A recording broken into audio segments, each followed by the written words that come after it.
Hey guys, it's Jamie. And I'm Amanda, and we're with Siouxland Libraries. Jamie, have you ever wondered how instruments are made?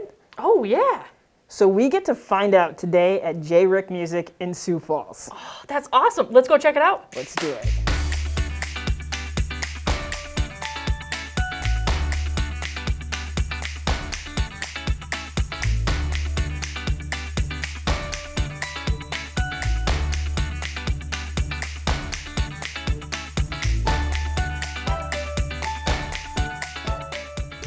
So we're here with Josh, and Josh, tell us a little bit about what you do.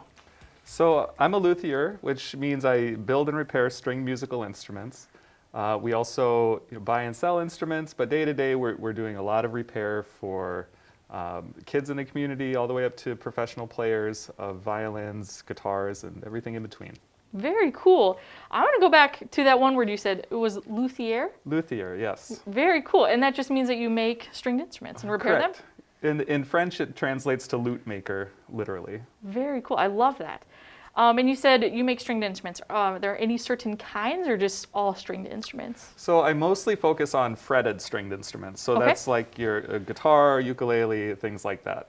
So electric and acoustic guitars and ukuleles are my specialty. But as you see, I also do some other things. This is an electric upright bass that's sitting here now. It's beautiful. Thank you. And I love this shape. Like, do you come up with that on your own, or are they just kind of standard shapes that you use for each instrument? This one is of my own design, but as you see, it's essentially a violin shape of an instrument, but elongated and made to functions upright. So it'll be played like this. Yeah, it's beautiful. Yeah. I love it. Yeah, thank you. And if I wanted to get into the kind of like job or career like this, like how do you do that, and what made you want to do this? Well, there's a couple ways to get into it. The way I did it was I went to a school Okay. and studied instrument repair and making in Minnesota, actually. Nice. There's the traditional way that people would get into this is through an apprenticeship. That's not as common anymore, but for people that are interested, if you find an opportunity to get into a shop, you're probably going to start out doing real basic stuff, sweeping the floors and things like that. But Yeah. if you stick around long enough, you could be making instruments that way too. So you talked about how you got into the career. What made you want to? So I've played music since I was a little kid. Some of my earliest memories are actually sitting with a giant guitar on my lap and strumming it. Nice. So I've always had a guitar in the house and played semi-seriously kind of my whole life. When I was going to college, I wanted to study guitar, but the school I was at didn't have a guitar program. And I was talking to one of my instructors one day, and he said, "Have you ever thought about a career in instrument making?" And the thought had never crossed my mind.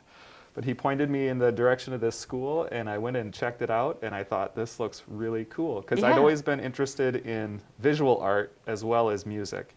And this, to me, seemed like a perfect opportunity to combine those two interests together. Most So- certainly. Yeah, so I went and studied there, and that was in 2003, 2004, and then I worked part-time doing it on the side for a few years, and then have been full-time since about 2009. Awesome.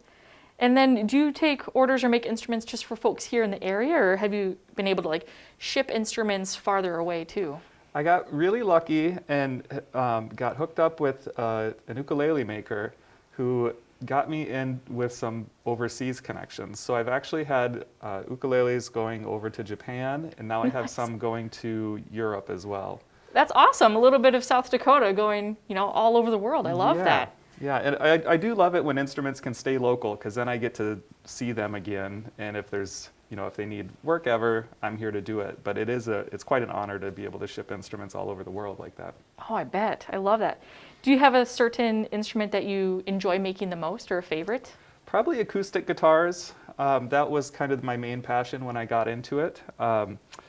And that's the thing I've spent the most time studying. But ukuleles would be a close second, because I build them almost just like I build an acoustic guitar, but they go faster because they're smaller. Oh yeah, I bet. Very cool. So we talked about, you making the instruments and you repairing them. Can you show us where that happens? Do you have a shop? Yeah, absolutely. Can we head there? It's right that way. Awesome, let's do it. All right.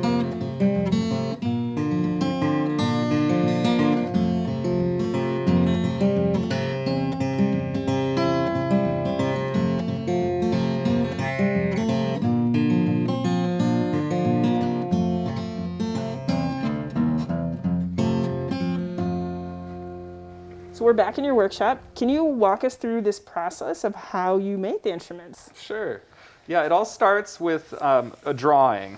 So if you're working on a new model, you have to draw it yourself, or you can buy blueprints sometimes. Okay. But this, shows the outline and also where the bracing will go. Guitars and ukuleles especially, the wood is very thin. They're built to be very lightweight.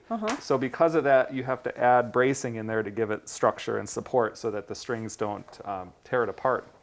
So is that just then underneath, like where you can't see it? Yes, the bracing is right in under the top. Okay. Wow. Right on here. Yeah. So from there, you make a template. So this is a guitar template. This has my bracing layout on it. Yeah. And you'll use this. So this is a guitar top. You'd put that inside here and trace your bracing layout. Okay. And then glue the bracing in. So yeah, you don't see all that when it's done, but it's probably Right. one of the most important parts of the instrument. For sure. So this is, like I said, a guitar top. This is a rosette. That's one of the decorative features you see on most stringed instruments. So guitar tops are typically made out of spruce or some other kind of light wood, whether it's cedar or redwood or something like that. Okay. In spruce, you can get it already cut up, or you can buy it in billets like this. Wow. So this is a big hunk of spruce from northern Canada, Okay. and this can actually get turned into guitar wood. Awesome. So you can't just go to the lumber store and pick up like a slab of wood here? No, you can't. You need special wood. So most instrument wood is what's called quarter sawn. Okay. So if this, you can see if this was on the tree, it'd be like a pizza. You cut slices out like you would cut out slices of a pizza. If you buy Interesting. wood at the lumber yard, it's cut a different way.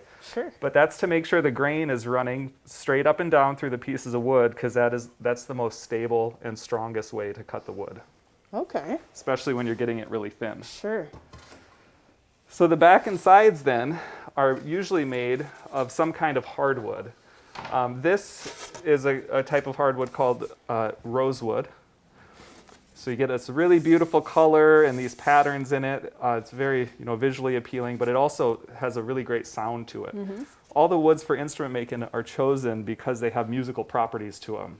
So they'll have a nice ringing tone to it, Okay. but they also have to be like lightweight and stiff as well. Sure. So you want to choose very special wood when you're building musical instruments. So when you get that different types of wood, do you actually like try to listen to it to see Yeah. if it's got like a good sound? Yes, we'll hold it. There's a point in here. It's called a node, or an Okay. antinode actually, where you can hold it and tap the wood and hear it ring. Oh yeah, I totally can hear that. Yep. So really, really good wood will sound like a marimba key or something. Okay. It has a beautiful ringing sound to Yeah, it. like a really nice resonance. It sounds coming off there. That's cool. Yeah. So this will be the back. This gets its own bracing pattern as well. Sides, usually the same wood that you use on the back gets used for the sides. And they'll start looking something like this. You sand them down till they're thin enough that they can be bent.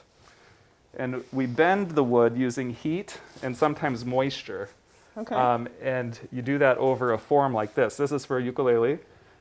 So you'll use a silicone heating blanket or some other heat source and take the wood and form it to this and clamp it down on here and let it sit until it cools down. Yeah, I've always wondered like how we get those shapes out of there. So it's got to be super thin, right? Yeah, usually somewhere around a 1/16 of an inch to 3/32 of an inch. Wow.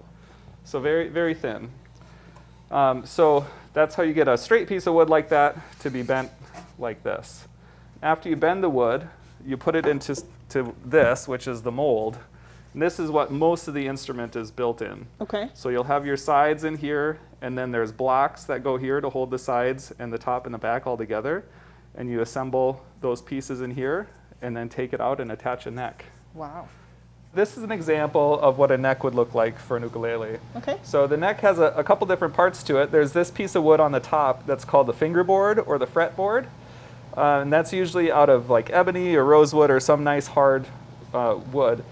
Then there's these pieces that are inlaid in there. Those are called the frets. Yeah. So that's the difference between a fretted instrument and a non-fretted instrument like a violin or a cello or something. where these frets make the notes sound in tune automatically as you're playing it. Okay. So there's also the headstock, and this is where the tuners would attach into. Those have the little knobs on them that make the strings come up to pitch and put tension on them. And then this is the neck shaft and the heel of the neck. So these are usually made out of a softer wood, like mahogany or something like that. You want it to be lightweight but stable. And the weight is important on an instrument so that when you're playing it, the neck isn't trying to like fall to the floor as you're going. Sure. But this will get attached. There's a few different ways that you can do the joint, but this will get attached just like that. And then this has a bolt in it actually that will hold it all together. Perfect. That is really cool. Yeah. This has been really great. I'm just wondering if someone was interested in getting started with this now, what could they do? Well, first I would say play instruments to become familiar with them. Right. How they feel, what you like, what you don't like. Another thing you could do is art. You know, a lot of what I do is drawing and using my imagination to come up with new designs or new artistic embellishments. Also, math and science. Especially once you really get into it, the math part of it and the engineering part become really, really important to the sound of the instrument. Yeah, I didn't even think about that, but of course that must be a huge part of it, certainly.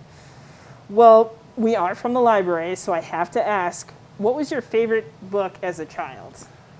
I think my favorite book, the one that I picked up the most frequently, would have to be Shel Silverstein's Where the Sidewalk Ends. I read every poem in that over and over again and just love the characters. It's just a really fun book. Yeah, it's a solid one for sure. Well, this has been awesome. I thank you so much for joining us, and I'm going to have to come in and check out some stuff sometime. Please do. All right. Thank you.